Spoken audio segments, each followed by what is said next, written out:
नमस्कार नमस्कार दोस्तों, एक और वीडियो में स्वागत करते हैं हम आपका। इस वीडियो में हम बताने वाले हैं आपको कि मायावती जी की कश्ती अब डूब रही है।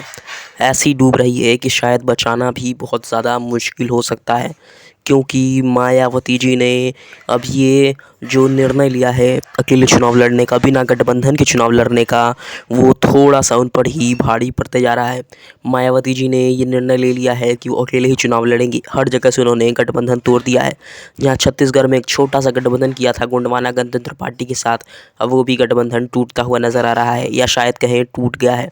और वहीं पर बहुत सारे उनके जो सांसद हैं, कम से कम 10 सांसद थे जो 2019 लोकसभा चुनाव में उत्तर प्रदेश की 10 सीटें लेकर आए थे, अब वो भी नहीं रहे हैं। अब शायद उसमें से 4 बीजेपी और मोदी के चमचे बन चुके हैं, बीजेपी और मोदी के अंदर जा चुके हैं। उन्हें लगता है कि अगर वो हार जाएँ तो शायद वो जेल में चल जाएंगे, ईडी और सीबीआई का छापा पड़ जाएगा उनके ऊपर। जैसे मायावती को हर बार ईडी और सीबीआई में फंसाया जाता है, उन्हें भी ऐसे ही फंसा दिया जाएगा। इसीलिए वो भी अब जा चुके हैं मोदी और बीजेपी के अंदर। और अब मायावती जी थोड़ी सी मुश्किलात में पड़ गई हैं कि अब क्या करेंगे।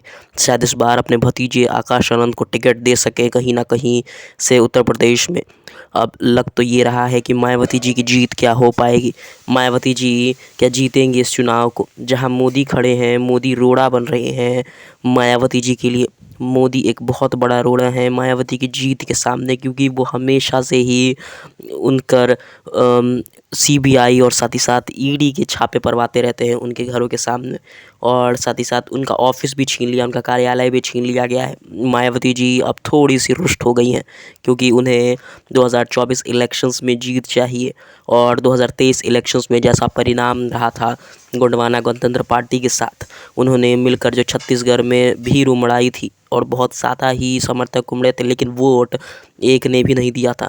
एक भी सीटें भले ही आ गई हों उनके पास, एक भी सीट नहीं मिली थी मायावती जी को। जहाँ गोंडवाना गणतंत्र पार्टी ने सिर्फ एक ही सीट जीती थी, वहाँ पर मायावती जी के खाते में एक भी सीट नहीं आई। राजस्थान में जहाँ 6 सीटें जीती थी और किंग मेकर बनी थी कांग्रेस के लिए, वहीं पर उन्होंने हार का सामना किया। अशोक गहलोत की भी छिन गई वहाँ से कुर्सी, और साथ ही साथ एक भी 2 सीटें ही मिल पाई मायावती जी को। और यही डर सता रहा है निकाय चुनाव और साथ ही साथ उनके इस चुनाव के बाद कि क्या वो जीत पाएंगे, क्या उनकी जीत हो पाएगी, क्या 2024 इलेक्शंस मायावती के नाम हो पाएगा।